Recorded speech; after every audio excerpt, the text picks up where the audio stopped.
With air dry clay and air dry clay slip, we can create beautiful gifts and pieces of home decor. Here on Red Rocking Bird, I love to inspire you to be creative, and I'm really excited to share with you this creative air dry clay technique using air dry clay slip. Air dry clay hardens naturally in the air. If you have an open pack that's not been sealed properly, then it can dry out a little bit like this, and this is perfect for making into air dry clay slip if your clay has started to dry out a little bit. Fresh air dry clay can also be used too. I like to pinch this between my fingers. Air dry clay that is fully hardened can also be snapped and used this way as well. The most ideal container for your air dry clay slip is a jam jar with a lid that can be screwed on so that it becomes airtight. Next, we need water. I like to use some boiled water that's cooled down just a bit. Fill your jam jar with a handful of the clay,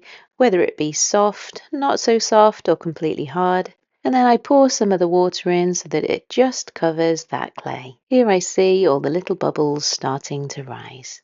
Leaving this alone for 1 hour, you will just see that the water does start to penetrate into that clay and the water becomes cloudy and you can start to mix it up. There will be big lumps still, but ideally I like to leave this for 24 hours. After 24 hours, I mix well, and this is our air dry clay slip.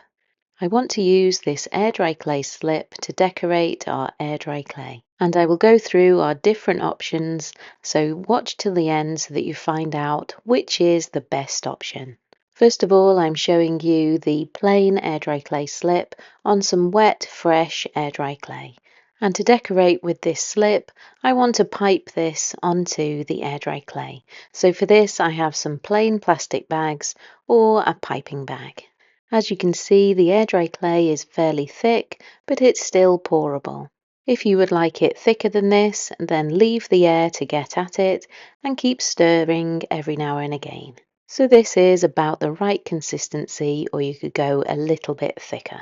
And I'm not using anything fancy here, I just have a small clean plastic bag and I'm placing this into the base of the bag.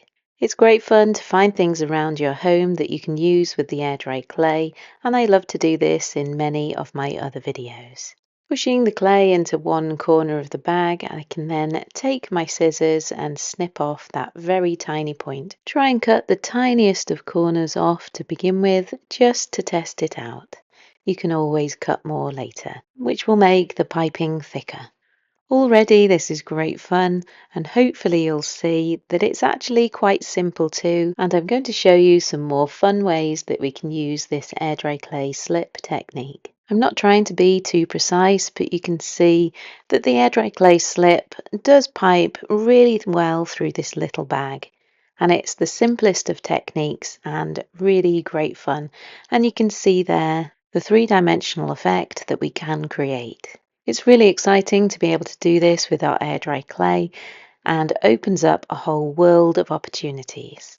We can also add some white craft glue to the slip just to give it a little bit more strength. Any dried pieces of the clay like that, we can just mix them in later when we're not just about to pipe, and they will dissolve back into the air dry clay slip. I've added a good squirt of craft glue to my air dry clay slip, and we can also now add some acrylic paints. If you love working with air dry clay already, I'm sure your mind will be whirring about all the fun projects you'll be able to create with this really fun technique.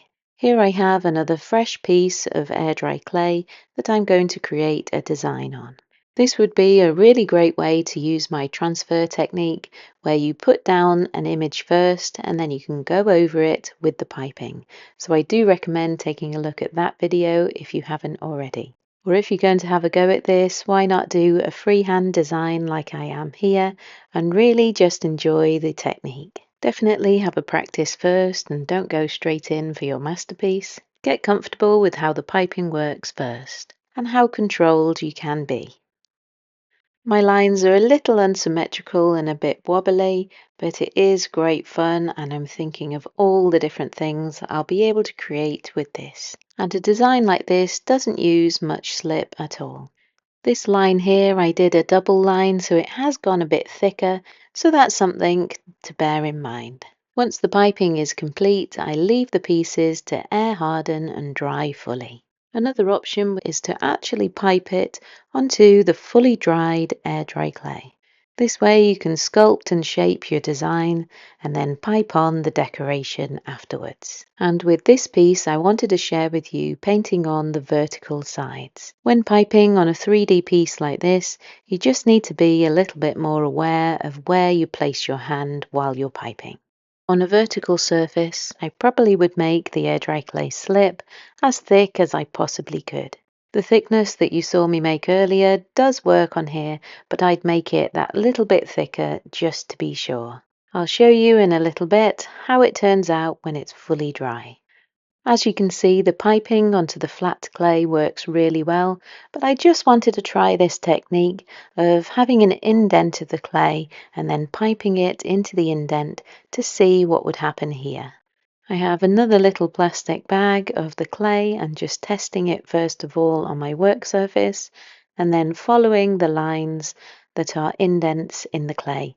This is an almost dry piece of clay. And the bonus of it being dry is I could take a rag and smooth away my mistake there. I'm not that pleased with the technique of going over the indents, but what I do love is adding lots of little dots to this type of piece. Really easy to create and always very effective.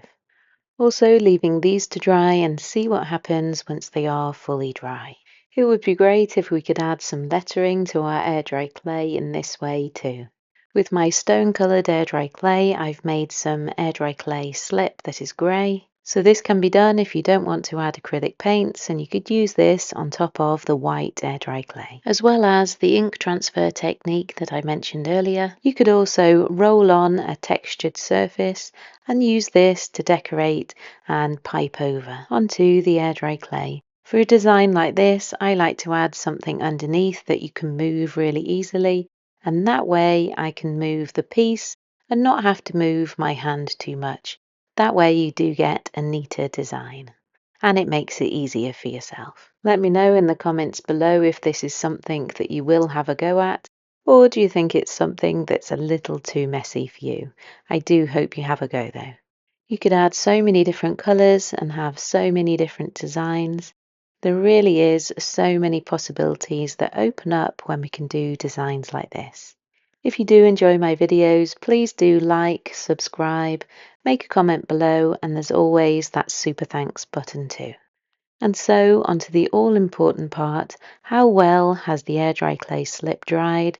It dries fantastically and really does give us that great 3D effect. I have some acrylic paint here, and dry brushing works really well on 3D reliefed pieces. Alternatively, paint fully and then use a rag to remove excess paint. And here with the bee, you can see it worked just as well with the colour in. And the little flowers that were painted on the vertical side, I had a little bit that dripped there, but most of it worked really well. And as expected, it worked at least well on the indents of the clay. But the dots around the rim came out beautifully.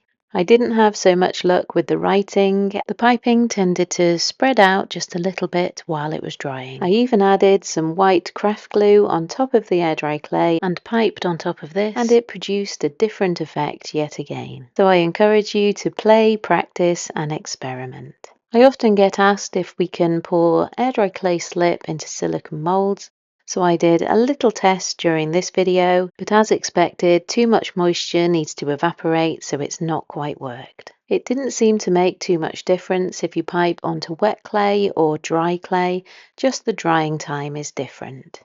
But it's quite handy to know you could make all of your pieces and then decorate them with this piping technique when everything is fully dried. To me, air dry clay and air dry clay slip is fantastic. What a great technique. Please give it a go. Thank you for watching. See you in the next creative video.